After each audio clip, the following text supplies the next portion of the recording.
Have you ever wondered what keeps living things alive? From eating food to breathing and growing.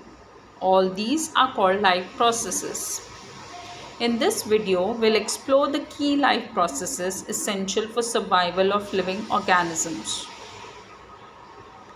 So, life processes are the basic essential activities performed by living organisms to maintain and continue life.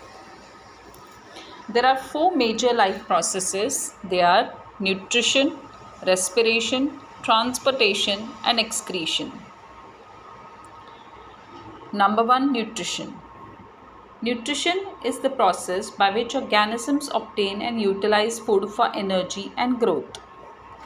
There are two types of nutrition: autotrophic, which is the self-nourishing, seen in green plants; heterotrophic, that is the dependent one, seen in animals and humans. Now we'll see in detail the autotrophic nutrition in green plants.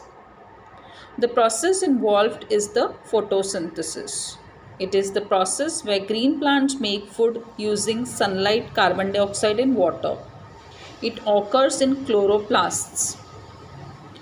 Photosynthesis equation says 6CO2 plus 6H2O in presence of sunlight and chlorophyll gives C6H12O6 plus 6O2. Now we'll see in detail the heterotrophic nutrition in humans. There are again three types of heterotrophic nutrition. Holozoic means the whole food is completely taken by the organism. For example, humans. Saprophytic, the organism is dependent on the dead maybe organisms or food. Example, fungus. Parasitic means the organism needs a host. For example, tapeworm. Now we'll talk about the human digestive system. It starts from the mouth, then the esophagus, stomach, small intestine, large intestine, and ends at the anus. All this is called as the alimentary canal. And the alimentary canal plus the liver, pancreas and the gallbladder is called as the digestive system. The enzymes involved in this process are the salivary amylase, pepsin in the stomach, trypsin by the pancreas and lipase again by the pancreas. So this is all about the human digestive system. Now we'll talk about the respiration. Respiration is the process of breaking down food to release energy. There are two types of respiration: aerobic, which requires oxygen, and anaerobic, which doesn't require oxygen. Again, there is one more kind which is in which there is lack of oxygen. It happens in the muscles in which lactic acid is produced.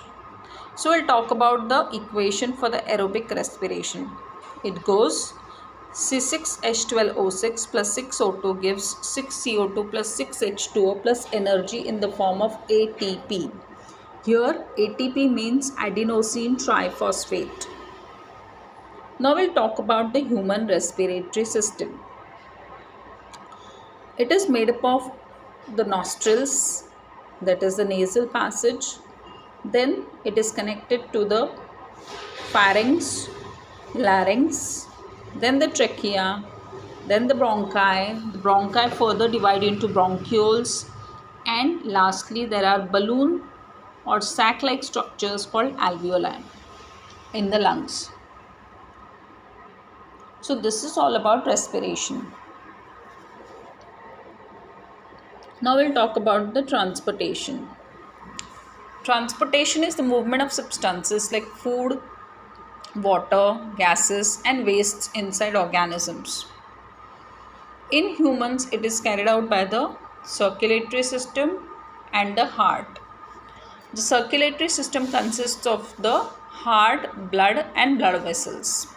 Blood vessels are three types: arteries, veins and capillaries. Heart is a four-chambered organ. Right atrium and ventricle receives deoxygenated blood. Left atrium and ventricle pumps oxygenated blood. In plants, xylem and phloem are present for transportation. Xylem transports water and minerals. Phloem transports food. The process is called as translocation. The last process is the excretion. It is the removal of metabolic waste products from the body. In humans, there are excretory organs involved in this. They are kidneys, a pair of kidneys, a pair of ureter, urinary bladder, and the urethra. Each kidney is having a functional unit called nephron. There are millions of nephrons in a kidney. They act as the filtering unit.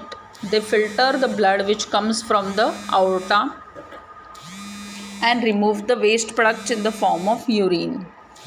The process of formation of urine is carried out through the various parts of nephron.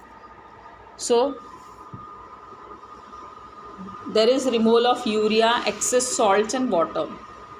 In plants, store waste in vacuoles or excrete through leaves, transpiration. So, this is how the life processes are being carried out. If you found this video helpful, share and subscribe to Supriya Scholar Studio for more science made simple. Thank you for watching.